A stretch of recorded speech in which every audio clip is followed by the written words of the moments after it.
Hey, what's going on, family and friends? Fuentes here. I know in my recent videos, I've been focused a lot on Linqto as of late, and they haven't been pulling the biggest engagement for my channel, but that's not the priority right now. After interviewing Mario and Nikkl, I had an epiphany. I told Mario my goal was to hit 10,000 subscribers by the year end, and today I'm just under 9,000. Mario, who has close to 150,000, had said to me during our recent interview that when he started his channel, he didn't chase subscribers, he focused on how many people he could help. That stuck with me, so I shifted my focus to helping those of you who are stuck in the middle of Linqto's bankruptcy. I'm not providing any legal or investment advice. I'm just sharing what I've done when I filed my Linqto bankruptcy claim, pro se. Today, I'm going to keep things short and sweet. I want to talk about Linqto's current CEO, Dan Siciliano, however, through a different lens this time. I don't want you all to think that I have something out for this man just because I think he's been up to some funny business since taking over the reins of Linqto. Because in private equity and in life, duality matters. You need to have an open mind in order to see the bigger picture. As I covered before, Dan is a sharpshooter. He's a Stanford governance leader who co-founded the Stanford Rock Center for Corporate Governance and led it as a professor and associate dean until 2017. He's got incredible financial system oversight. He's a past chair of the Council of Federal Home Loan Banks and current chair of the board at the Federal Home Loans Bank of San Francisco. He's also a serial tech founder and operator who co-founded, scaled, and exited LawLogix Group, who received multiple Inc. 500 and 5,000 recognitions, I think 7 years in a row. Ultimately, the business was sold to PNC. And now fast forward to today, he's not only serving as Linqto's current CEO, but he's also the co-founder of Nikkl, a platform that also provides access to investment opportunities in unicorn companies. I'll share my thoughts on this towards the end of the video. Throughout my recent videos, I've implied at times that Dan might have ulterior motives, but let's ask the honest question.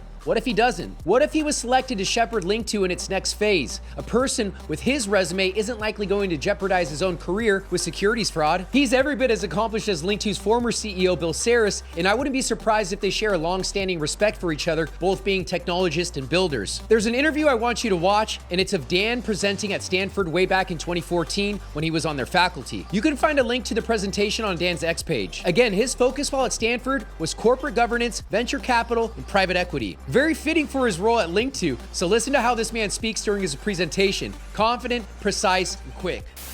We're very proud. We won the Inc. 500, 5,000, 7 times in a row. We might get it an 8th time. Kind of hard to keep doing that year on year. And finally, we actually got bought by PNC in December of 2012. I am, though, as a disclaimer, still very involved in the company. I'm executive chair. I'm not sure what that means other than I'm not actually in charge. So here's what the talk's about. Smart humans and lawyers, one and the same very often, are confident. He's got humor, but let's just wait and see if he's got our backs, because us Linqto investors are smart people as well. Because technology itself disrupts markets, for example, and those markets then emerge bigger and they might eliminate another market. And so you have this causal feedback loop that's due to the rate of change. And then finally, entire problems or issues, often in a very good way, as long as you're not the disruptee, are reframed and transformed. Here's the problem for lawyers. The lawyers in most of this story are not the disruptors. They're the disruptees. And some of them will probably be the disruptors, not by design or fundamental insight or cleverness, but by the fact that they're highly flexible and they're going to work really hard to survive and thrive. And in so doing, they will latch on to some of these technologies and end up being the disruptors where everyone else ends up being the disruptee. Dan makes a great point here that winners spot disruptions early and they adapt. That's the job. They're flexible. It applies to lawyers, founders, and investors alike. Shift with the times or be left behind. This clip hits home. Just as Dan mentioned, great technology removes friction. And that's what my former employer Linqto did for accredited investors, building a platform that enabled a point, click, and invest experience. No chasing brokers, no carried interest, and no row for gymnastics. A process that used to take 30 to 60 days shrank to seconds. That kind of compression sends ripples through an industry. It's one reason this bankruptcy is so consequential. Everyone knows the story. Photos were super expensive. They're expensive to produce. That's obvious. They became less expensive to produce when we switched to digital. They became a lot less expensive to procure and take and utilize when the convenience factor escalated. When did that happen? It happened when people could carry their camera with them everywhere, kind of accidentally because it was embedded in something else. And then over time, you end up with this fantastic rate of adoption. Why? Because it became almost costless to use, not just produce. I'll come back to that point, which is happening a lot. It's not the cost of production that makes all the difference. That's super important. Cost of production of the marginal cost of a photo dropped to almost zero. We know that. but the cost of use, the opportunity cost of use, how many minutes did it take you? How many seconds did it take you? How hard was it to share? How easy was it to disseminate? That transformed over the last 10 years. And that was the tipping point.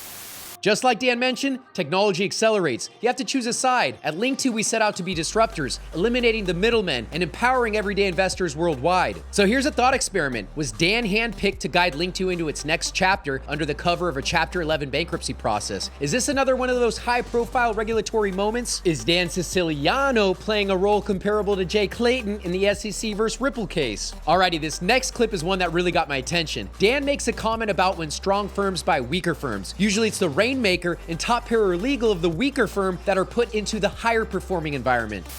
But now, as clients demand more transparency, faster responsiveness, and other things start to happen, and then their senior manager or vice president says, I just spent 4 hours filling out this freaking thing online. It was ridiculous. As soon as that becomes a pain point, and one firm says, oh, no, it's like 20 minutes. You just got to go in and review what we already pre-populated for you. When that happens, the outcome satisfaction will radically alter. And the weaker firms will get bought, but not the whole firm, just the rainmaker and maybe the beloved, paralegal.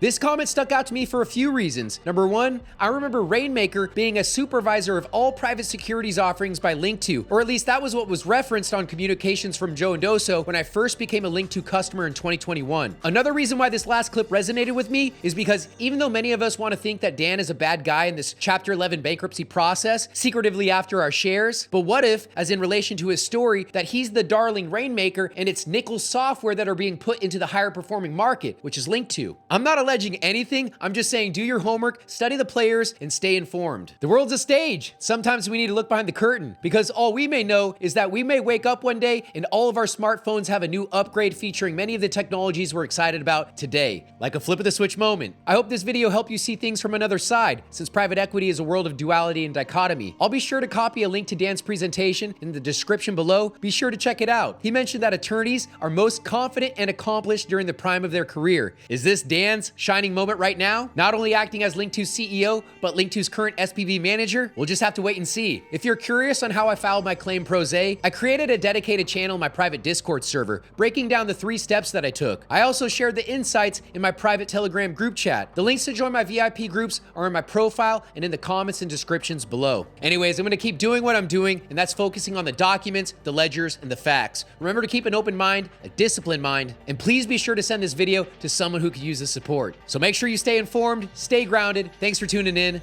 Love you mucho. First, I always get introduced as a professor here at the law school. I teach finance, I teach venture capital. I do a lot of work in the corporate governance space, running our Rock Center for Corporate Governance. But there is a secret life that I had before I became, and to a certain extent, while I was a law professor. In 2001, I co-founded with another guy, Canadian, as it happens, a company called LawLogix Group, Inc. I had been a teenage hacker, but my real coding skills were in Fortran 77, and my COBOL was kick-ass. So that didn't serve me real well, but I found a really great renegade senior architect engineer who really didn't know that you couldn't do certain things, which really served us well.